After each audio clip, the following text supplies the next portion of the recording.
जब आपके शौहर को जेल ले जाया जा रहा था, उस वक्त आपके दिल पर क्या बीत रही थी? अच्छा, मन में नहीं आया कि थप्पड़ मार दूं? मतलब बदतमीजी की हद होती है, ऐसा नहीं आपके मन में? वो पहली बार था ना, तो फिर उसको अच्छा उस समय रिजल्ट भी नहीं था, मॉर्निंग में रिजल्ट आना था, तो रात में बात हुई तो इतनी खुद ही फिक्र थी कि सुबह क्या होगा, कैसा रिजल्ट होगा, तो बहुत उसको जो है नजरअंदाज करा, इग्नोर कर दिया। तो कितना मिस करती हैं आप अपने पति को? इनकी कमी कहीं पूरी नहीं हो पाती है, कोई भी हो जाए। आपको चुनाव लड़ना है, ये बात किसने कही आपसे? भैया का राष्ट्राध्यक्ष जी ने बोला था, उसी पे हम लोग ने आखिरी फैसला माना उसको। आन बान शान की लड़ाई थी सीसामऊ, साम दाम दंड भेद कैसे भी करके जीतना है सीसामऊ। उस वक्त आपके सामने इतनी बड़ी चुनौती थी, आपको कैसा लग रहा था?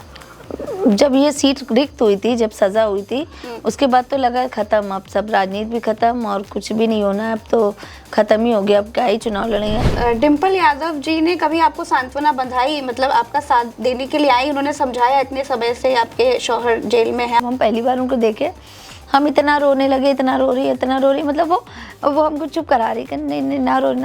हमने का पता नहीं, हमको देख के उनको इतना रोना है, ऐसा लगा कि हम शायद महिला हैं और ये मतलब समझेंगी, और वाकई में भाभी ने बहुत मेरा वो करा कि नहीं रो, नहीं परेशान नहीं हो। बच्चे कितने हैं आपके? 3 बच्चे हैं जी, 2 बेटियां 1 बेटा है।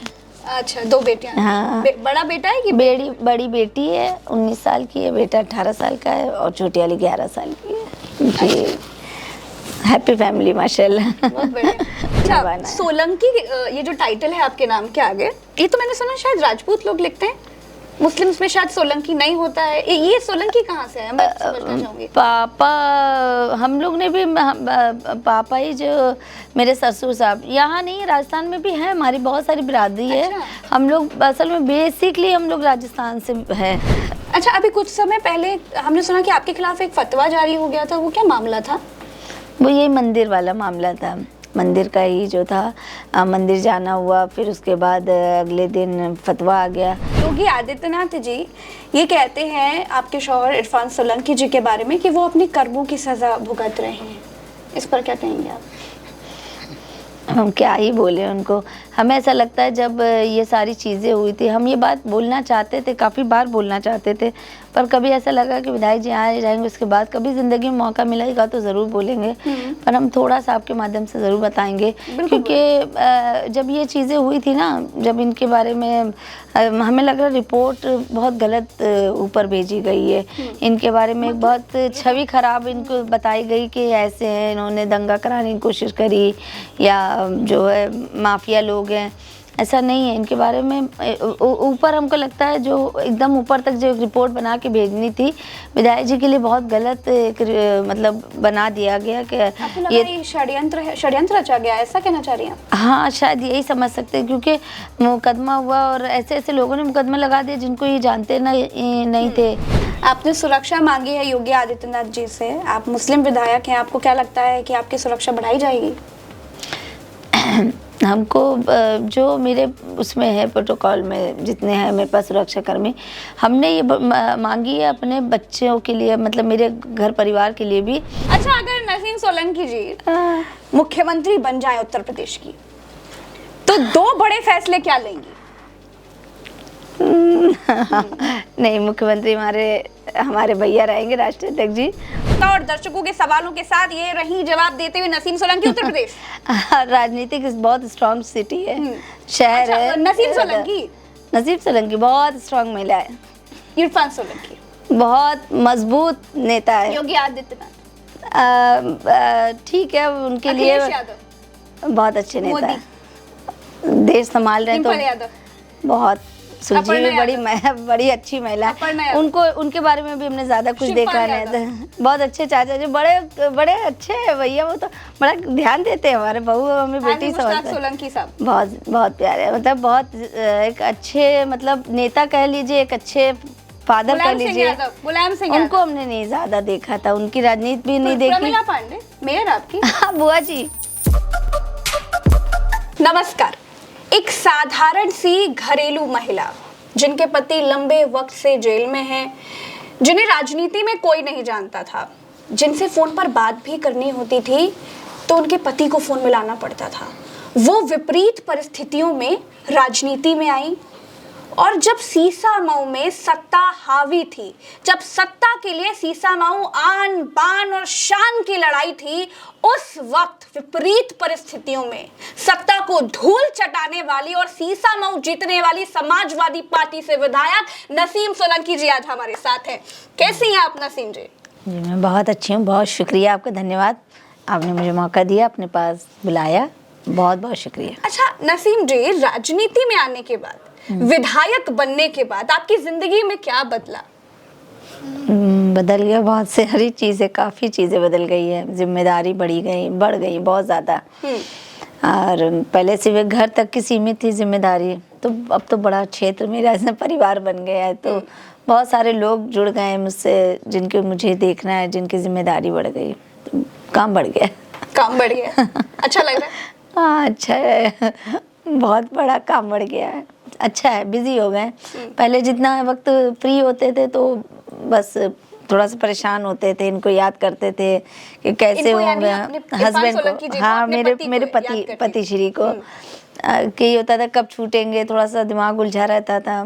अब इतना काम मिल गया है कि अब थोड़ा सा जो है जहन बहुत लगता है कि एक बड़ी जिम्मेदारी बढ़ मेरे गया, कंधों पर आ हाँ गई बट है। गया, काफी जगह, बहुत जगह मेरा जहन बट गया है। जी अभी जब आप विधायक बनी तो मैंने देखा कि आपको बहुत तरीके से टारगेट किया गया, हर तरीके से टारगेट किया जा रहा है। नसीम सोलंकी विधायक बन गई है, नसीम सोलंकी विधायक बन गई है। एक फोन आया नसीम जी के पास अभी हाल ही में, कुछ दिन के पहले, धीरज चड्ढा नाम के व्यक्ति का। धीरज चड्ढा ने आपको फोन करके बहुत कुछ बोला और ऐसा लगा कि वो आपको टारगेट कर रहा था, परेशान करने की कोशिश कर रहा था, आपके साथ बहुत बदतमीजी की गई। आप विधायक हैं, आपके मन में क्या आया जब उस धीरज चड्ढा नाम के व्यक्ति ने आपको फोन किया और बदतमीजी पे बदतमीजी करता जा रहा था? अब वो असल में जब पहला फ़ोन आया था तो हमने उसको नज़रअंदाज कर दिया था। मुझे लगा कि शायद क्योंकि मंदिर वाला इतना बवाल हो चुका था, इतना मतलब सब चल चुका था और उस पर एक फतवा आना, तो मुझे ऐसा लगा कि शायद ये उसी का नतीजा है कि मुझे टारगेट करा जा रहा है। ये सोचें कि इनके समाज के लोग अगर इनको जो है कह रहे हैं तो हम भी मौका परस्त हैं, बोल लें। तो उस समय में लगा कि चुनाव का वक्त है, इसलिए हमने बहुत ज़्यादा इस पर ध्यान भी नहीं दिया। और जैसे वो बात कर रहे थे, पहली बार हमने बात करी, तो मुझे ऐसा आदमी ठीक नहीं लगा, मुझे लगा शायद होश में नहीं अपने, और अभी इससे बात भी क्या ही करें। और चुनाव के गिनती के एक दिन पहले फ़ोन आता, तो मुझे ऐसा लगा कि हो सकता है वोट ठीक पड़ गए या नतीजे वो खुद सोच के शायद फ्रस्ट्रेट हो रहा होगा फ़ोन करते, इसलिए हमने बहुत अवॉइड करा, उनको नज़रअंदाज करा। पर जब दोबारा फ़ोन आया तो फिर सोचने वाली बात थी और फिक्र वाली बात थी, और हमने उस समय भी मतलब मन बना लिया था कि अब अगर इसका फ़ोन आएगा, बदतमीज़ी होगी, फिर हम इसको ठीक करेंगे। पर अभी ठीक है, अगर एक मौका है तो चलिए अवॉइड करते हैं। अच्छा, मन में नहीं आया कि थप्पड़ मार दूं? मतलब बदतमीजी की हद होती है, ऐसा नहीं आपके मन में? वो पहली बार था ना, तो फिर उसको, अच्छा उस समय रिजल्ट भी नहीं था, मॉर्निंग में रिजल्ट आना था, तो रात में बात हुई तो इतनी खुद ही फिक्र थी कि सुबह क्या होगा, कैसा रिजल्ट होगा, तो बहुत उसको जो है नज़रअंदाज करा, इग्नोर कर दिया। जब जीते हैं उस दिन भी वो उसने नई ऑडियो लीक करा, जब 23 के बाद 24 तारीख को फिर उसने ये जो है ऑडियो वायरल कर दिया कि जो है ये हुआ, धमकियाँ आ गई, ये हो गया। तब भी मुझे लगा ठीक है यार, वो अब उसने अपना पब्लिसिटी स्टंट के लिए करा है, फिर भी हमने कहा जाने दो, करने दो। फिर जब दोबारा फ़ोन आया ना, और उस दिन फ़ोन आता है जब मुझे अपने जो है सूबे के मुख्यमंत्री श्री जो है योगी आदित्यनाथ जी से हमें सम्मान मिल रहा, हम उनके जो है उनके 56 महिला विधायकों को योगी आदित्यनाथ जी ने मिलने के लिए बुलाया था, जिसमें नसीम सोलंकी जी थी, और उसी दिन आपको फोन आया? हाँ, मैं उनके सम्मान में थी, मुझे दावतनामा मिला, मैं सम्मान समारोह में थी, और वहीं से बस बाहर निकल के जूते से मेरा सम्मान उतारा जा रहा था। तो हमने कहा अब जो है अब ठीक नहीं है। हमने कहा हमको विधायक ना मानो तो एक महिला ही मान लो, एक इंसान तो है, और कोई इस तरीके से बात थोड़ी ना करता। फिर हमने कहा नहीं, अब अगर हमने छोड़ दिया तो फिर ये मेरी गलती होगी, क्योंकि इसमें फिर हमें काफ़ी चीज़ें लगी कि अगर आज मैंने नज़रअंदाज कर दिया तो हम टारगेट हो रहे हैं, मेरे बच्चे हो रहे हैं, दोनों बेटियां हैं, अगर हम सिर्फ महिलाओं को सोचे तो फिर उसके मेरा भी परिवार में इतना मतलब महिलाएं हैं। एक बात ये भी है कि सीसामऊ से आप विधायक हैं, जब एक विधायक को फोन करके इस तरीके की अभद्रता की जा रही है तो बाकी महिलाओं का क्या होगा, उनके साथ कैसा व्यवहार किया जाता होगा भैया कानपुर में? तो ये मुझे ऐसा लगा कि नहीं, अब तो गलत है, अगर अब मैंने सुन लिया तो फिर ये पहला कॉल होगा, फिर उसके बाद कई कॉल होंगे, मुझे ऐसा लगा। अच्छा, विधानसभा अध्यक्ष जी से मिली आप, सतीश महाना जी से, उन्से आपकी मुलाकात हुई, उन्होंने कुछ आपको सांत्वना दी कि हाँ मदद करेंगे आपकी? हाँ कानपुर बहुत, के ही हैं आपके? हाँ कानपुर के ही है। उन्होंने काफ़ी जो है मुझे बोला कि इसको ना बिल्कुल हम देखेंगे, आपका विशेषाधिकार भी है, आपको जो है इसमें बिल्कुल अपनी बात रखने का पूरा अधिकार है, और बोलिए मैं इसको जो है बिल्कुल देखूंगा और बहुत अच्छे एक बात तरीके दिल से बताइएगा, जी जी जब आपके साथ ये कुछ हुआ हाँ जी। तो मतलब एक बल होता है, मतलब हस्बैंड हमारे साथ होते एक बल होता है कि बोल के दिखाओ तुम कुछ। जब आपके साथ ये हुआ तो आपको लगा कि अगर अभी मेरा पति होता तो किसी की हिम्मत नहीं थी कोई मुझे इस तरीके से बात करता। ये ऐसा हुआ था जब ये फ़ोन आता, उसके बाद मैंने बोला था, मेरे बच्चे थे, यकीनन मेरे बच्चे दोनों थे, बड़े वाले और बेटी भी, तो बेटा कह रहा था कि मम्मा अच्छा पापा होते तो ये कॉल ना आता। तो हमने हाँ बेटू पापा होता कॉल ना आता, पर हमने कहा हाँ बहुत, पर हमने कहा उसको भी हम दिखा देंगे कि जो है तुम्हारी फ़ोन बहुत बड़ी गलती होगी। हमने उस समय सोच लिया था कि विधायक जी जब लौट के आएंगे तो उनको प्राउड होगा कि हाँ ठीक है नसीम तुमने अच्छा फैसला लिया। ऐसे को देखिए, विधायक जी की जो लड़ाई थी वो तो हम लड़ ही रहे इतने टाइम से, कोर्ट कचहरी सारी चीज़ें, वो कितना मिस करती हैं आप अपने पति को, अपने शौहर इरफान सोलंकी जी को? हर जगह कितने ज़रूरी होते हैं ना, एक इंसान कितना ज़रूरी होता है, बहुत।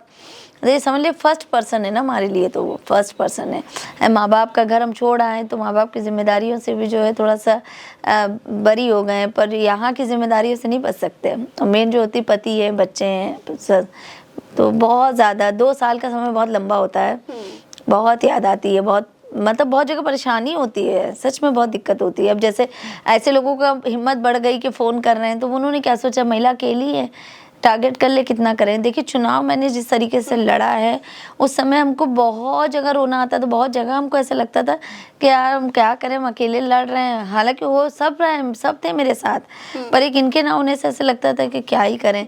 इनसे पूछना होता था, पूछ नहीं पाते थे। जब मिलने गए या बच्चे गए तो कोई इन्होंने मैसेज भिजवा दिया ये करना है। ये समझ लीजिए इतना बड़ा चुनाव, उपचुनाव होना, और इतनी मतलब पूरी इतनी भारी भरकम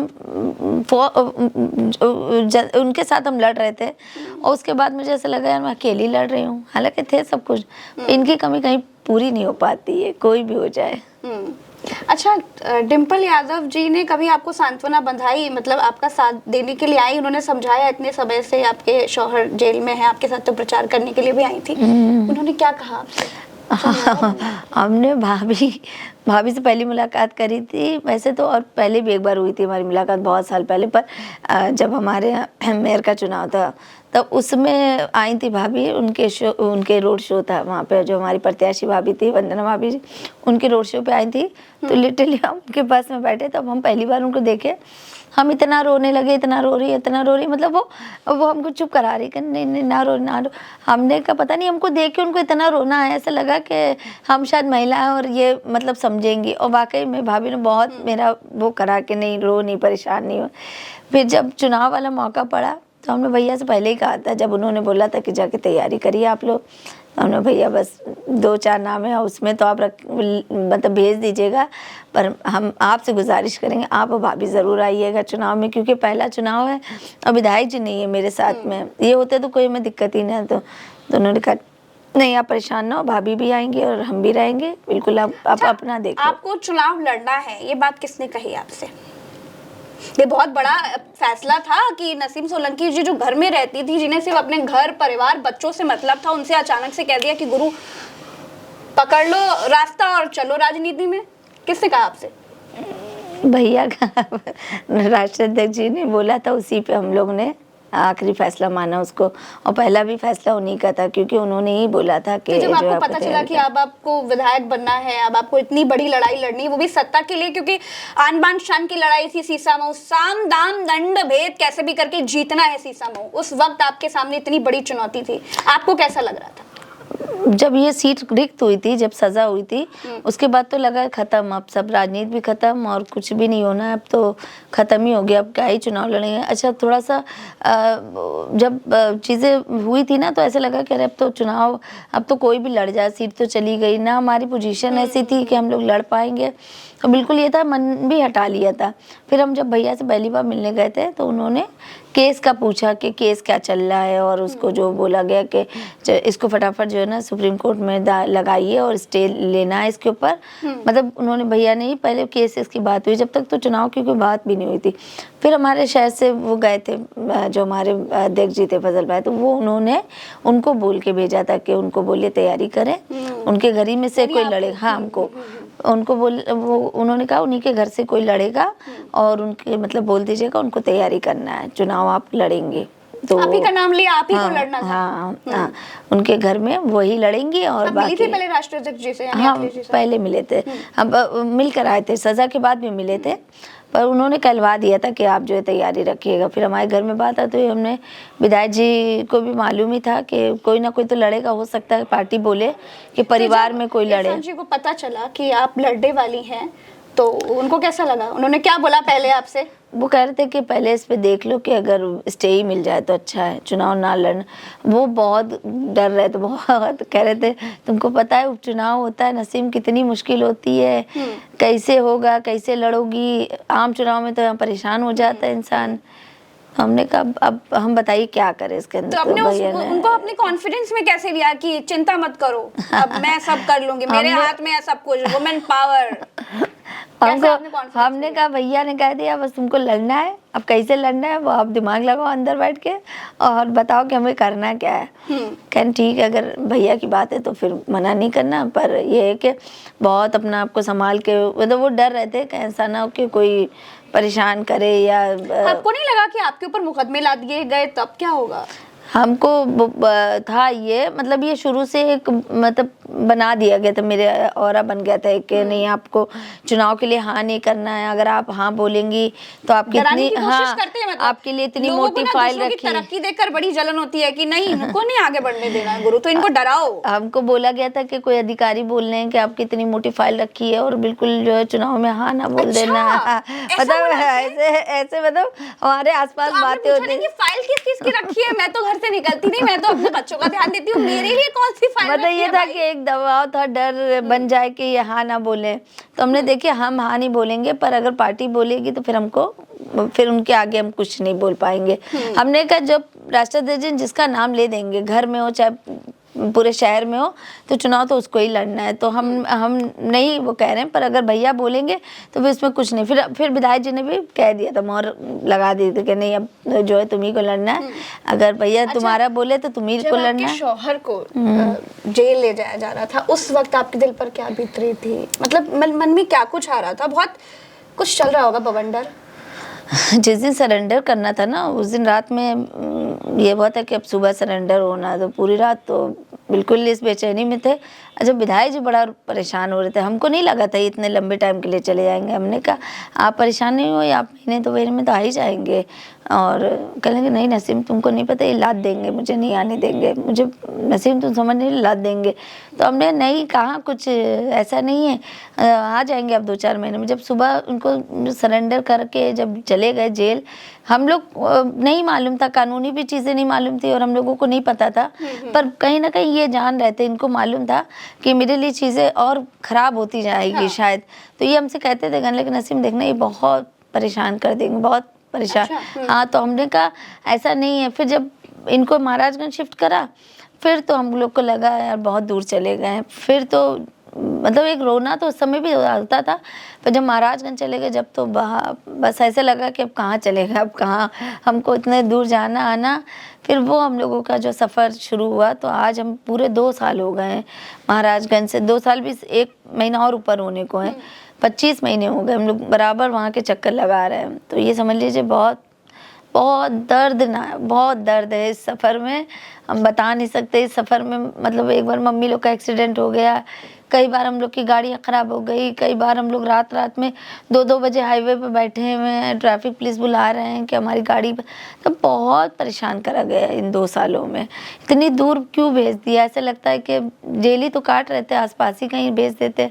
पता नहीं किसकी इतनी रंजिश थी कि परिवार को तकलीफ़ देने की नीयत से ऐसे लगता है इन्होंने दूर कर दिया। विधायक जी तो जेल ही काट रहे थे, कानपुर में काट लेते, आसपास काट लेते, पर 400 किलोमीटर बिल्कुल वहाँ बॉर्डर है, नेपाल बॉर्डर के पास, जब हम लोग वो सफ़र तय करते हैं तो बहुत परेशान हो जाते हैं सच में। डर भी लगता होगा। डर तो बहुत बार लगता है, ऐसा होता है ना, ये तो अब हम विधायक बन गए तो हमें ख्याल भी आते होंगे। बहुत बहुत बार तो ऐसा होता है ना कि हम और दोनों बेटियां जा रही है, ड्राइवर हैं, सिर्फ 3 लोग हैं, अच्छा ड्राइवर भी है, गाड़ी चला रहे हैं, कहीं पेट्रोल पंप पे रोकेंगे, एक अकेला ड्राइवर, 3 महिलाएं, कहाँ कोई ध्यान, मतलब ये फिर भी चलिए ठीक है निकल जाते थे सफ़र। बहुत बार ऐसा होता मम्मी और बच्चे चले गए, मम्मी भी बुज़ुर्ग है, बच्चे भी छोटे हैं, तो ऐसा बहुत सफ़र हुआ है जो हम लोग ने अकेले ने तय करा है। तो ऐसा लगता है सेफ्टी थोड़ा सा रहता था कि रात बिरात कहाँ परेशान हो रहे हैं, और इतना लंबा सफ़र है, कोई कहता है कि सुबह निकलो रात में आंखों में आंसू है नसीम जी, पानी दीजिए। तो ठीक है। बच्चों को क्या समझाया? मतलब ये समझ लीजिए आज 2 साल का वक्त बीत गया, मेरी बच्ची है वो आज भी उतना ही रोती है, छोटी वाली बेटी, मतलब समझ 2 साल बाद भी उसकी आंखों में इतने ही आंसू आते हैं, हम लोग भी इतना ही रोते हैं। उनको पता है कि पापा जेल में है या फिर उनको बताया? बहुत उन लोगों को खूब पता है कि पापा जेल में है, और पापा जो है अब तो इतना बता, समझिए 11 साल की बच्ची को क्या पता, उसको ये पता है कि 3 जमानत बची है, जमानत कैसे होती है, कैसे होगी मम्मा। अच्छा ये जो मेन केस था आगजनी वाला हुआ तो बड़े खुश हो गई थी, छोटी बेटी बड़ी खुश हो गई थी कि जो है जमानत हो गई, पापा घर आ जाएंगे। किसी ने दिमाग में डाल दिया कि जो है चुनाव जीतेंगे और पापा घर आ जाएंगे, तो उसको ये लगा कि वो रिजल्ट चुनाव का नहीं था, उसको ये लगा कि पापा के घर आने का था। तो ये वो था कि अरे बस मेरे पापा अब घर आ जाएंगे, हम लोग चुनाव जीत गए। तो बहुत सारी चीज़ें फीलिंग है हम लोगों के अंदर, बहुत दिक्कतें तकलीफ है। शादी कैसे हुई थी आप लोगों की? लव मैरिज या अरेंज मैरिज? नहीं नहीं, अरेंज मैरिज है। हम लोगों की फैमिली जो है एक दूसरे से जुड़ी है, मम्मी लोग हैं जो दोनों बहनें हैं, और बड़ों ने जो तय कर दिया था, हम लोग की अरेंज मैरिज है जी। तो किसने कराई शादी आपकी? मम्मी लोग दोनों बहनें हैं और पापा रीली लोग ने तय करा था। बहुत हम लोगों में राजस्थान से हम लोग हैं जुड़े, तो हम लोग मतलब बहुत पहले रिश्ता हो गया था। खैर शादी तो हमारी 2003 में हुई थी।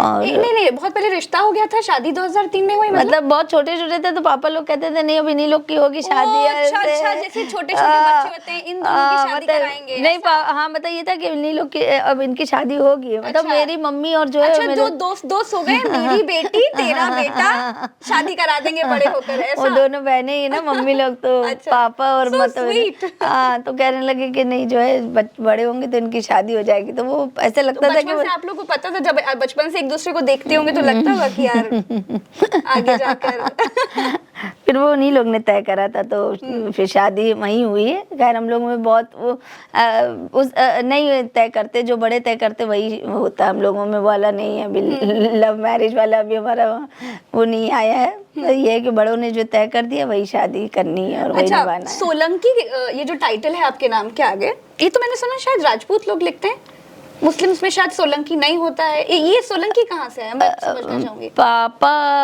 हम लोग ने भी पापा ही जो मेरे ससुर साहब, यहाँ नहीं राजस्थान में भी है, हमारी बहुत सारी बिरादरी है। अच्छा। हम लोग असल में बेसिकली हम लोग राजस्थान से हैं, और विधायक जी का जो परिवार है इन लोग हैं खाटू, छोटी खाटू से। अच्छा। हाँ, जहाँ पे आप लोगों के मशहूर जो है खाटू श्याम जी है कि वहाँ से इन लोग को बिलोंग करते हैं। और मेरा जो मैका है वो मकराना है, जहाँ पत्थर का जो है मरबर, संगे मरबर का जो होता है, वहाँ से हम लोगों का है।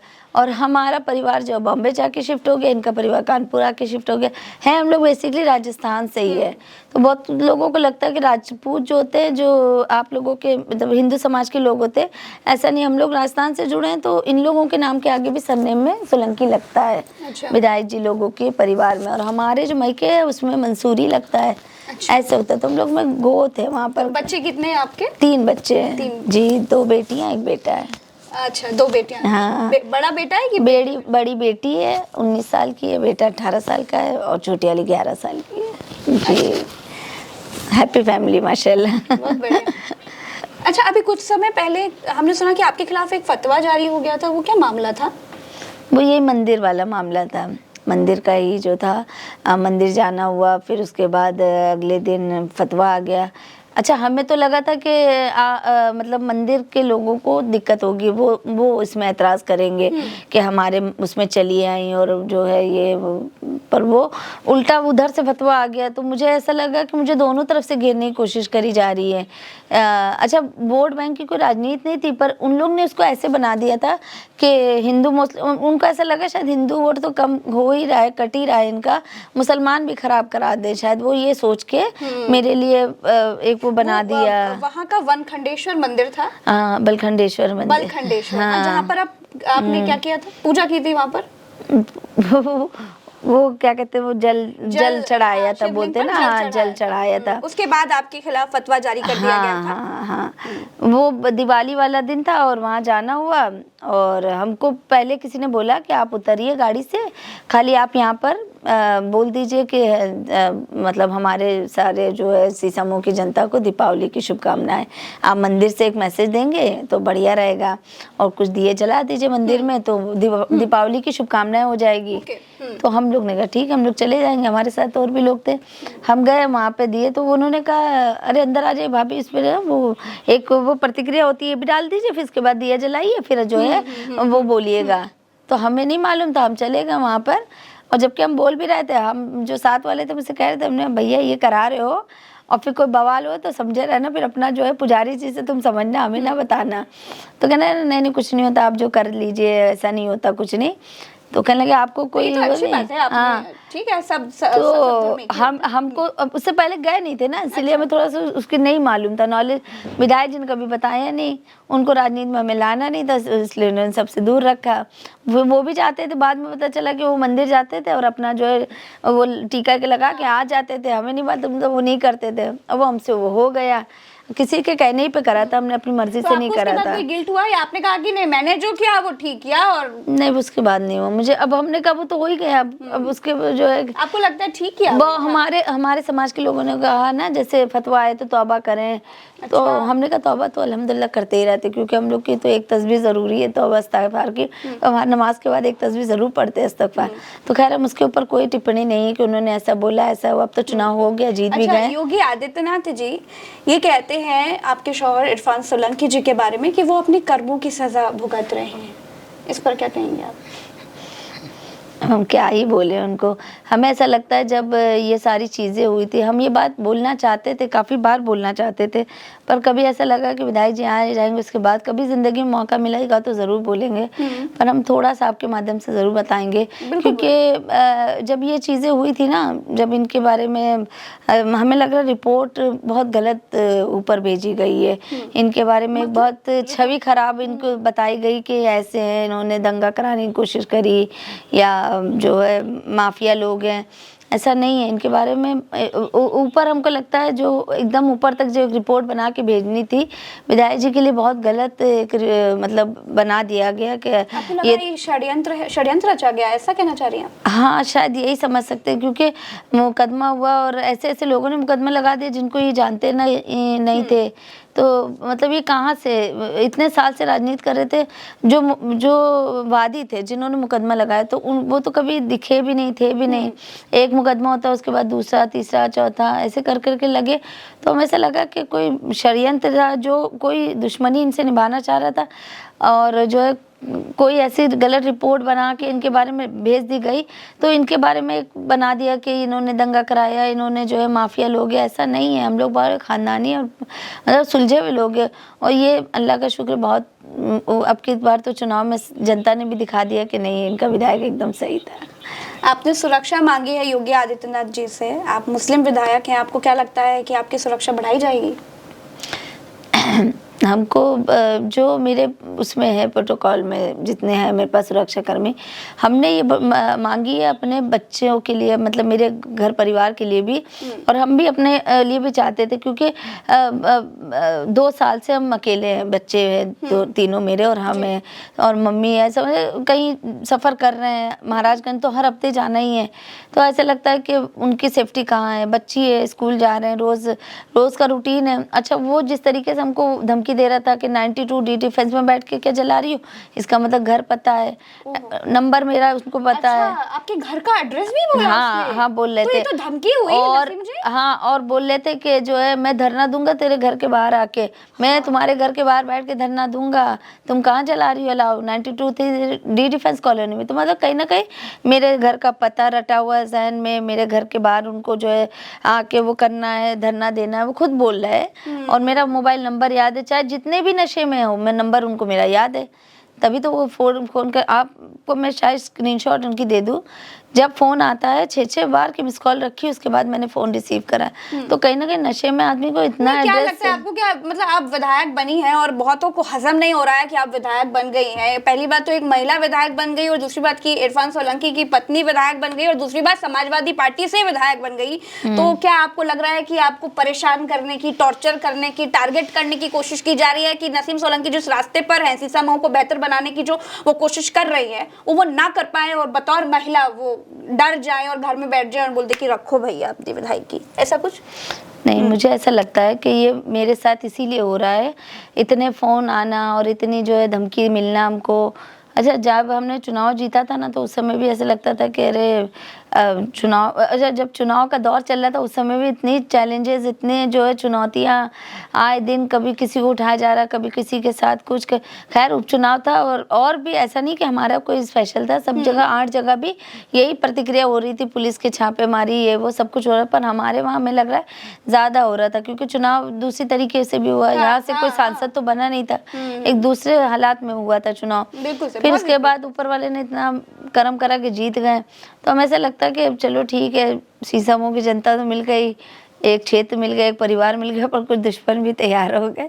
मुझे ऐसा उस समय भी लगा था कि हो सकता है किसी को हजम नहीं होगा। तो इन दुश्मनों का सामना करने के लिए तैयार है नसीम सोलंकी? देखिए, ये पहल इसीलिए थी, हालांकि देखिए इस जगह मैं ना किसी के कानून पे कुछ बोल रही हूँ, ना मैं किसी सरकार को कुछ बोल रही हूँ, मैं सिर्फ अपने जो अपने बचाव के लिए, और मैं उन महिलाओं बहनों और अपनी माँओं के बचाव के लिए मैं आपके बीच में हूँ कि अगर मैं आज इसके ऊपर एक्शन नहीं लेती, धीरज चड्ढा के ऊपर अगर हम बोलती नहीं, तो शायद वो तमाम औरतें जो बहुत बार अपनी बात नहीं रख पाती थी, और ऐसे ऐसे फ़ोन कॉल्स होते हैं, वो तो ऑडियो उन्हीं की तरफ से लीक भी हो गया, इतना वायरल हो, नहीं होता तो अपनी बात भी ना रख पाती, और उनको हिम्मत भी ना मिल हाँ, पाती, और ऐसे लोगों की और मुझे ऐसा लगता है कि अगर ये अभी जेल ना जाते ना, तो मैं आपसे वादा लिख के ले रही हूँ कि मुझे पता था कि ये मेरे पास 10 फोन अभी तक और आ चुके होते इन 4 दिनों में। हाँ, अगर कोई मेरा वो ऑडियो सुन लेता ना, तो फिर लोगों की हिम्मत बढ़ जाती। अच्छा लगता है कि दिल्ली, बॉम्बे? हाँ?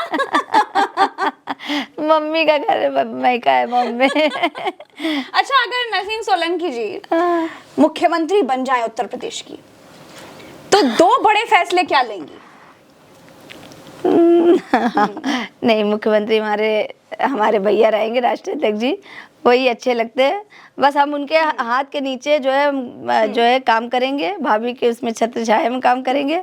मुख्यमंत्री वही अच्छे लगते हैं, पर कभी इतना बड़ी जिम्मेदारी आई। अच्छा, अगर प्रधानमंत्री बन गई तो?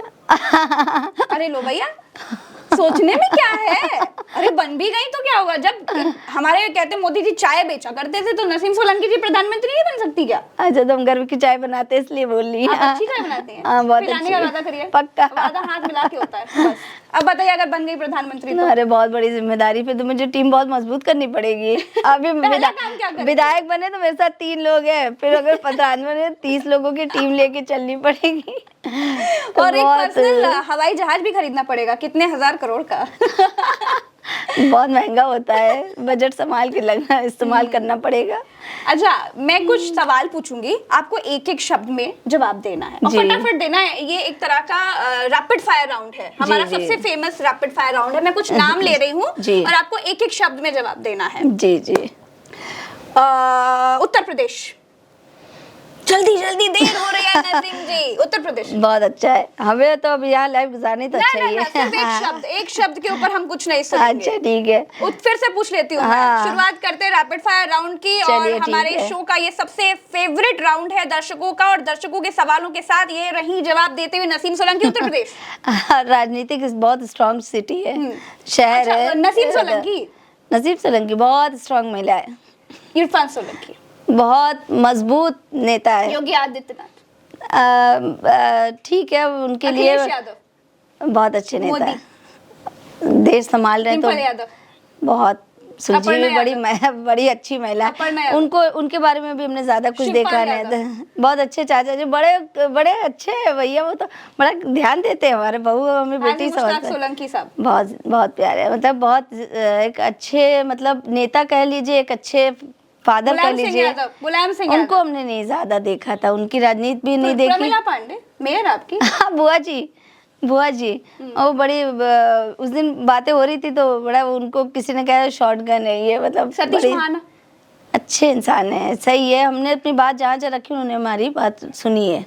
चलिए, बहुत बहुत बहुत बहुत शुक्रिया नसीम सोलंकी, बहुत आपने शुक्रिया, समय दिया धन्यवाद। और आपसे बात करके बहुत अच्छा लगा। आप वाकई बहुत मजबूत महिला हैं और आप तमाम उन महिलाओं के लिए आदर्श हैं जो अपने घर में हैं और जिनको लगता है कि वो अगर उन्हें मौका मिले तो वो बहुत कुछ कर सकते हैं। नसीम जी, बहुत बहुत शुक्रिया। बहुत शुक्रिया, दर्शकों का धन्यवाद। आभार। हम फिर मिलेंगे, अभी के लिए हमें दीजिए इजाजत। नमस्कार, राम राम, दुआ सलाम, जय हिंद।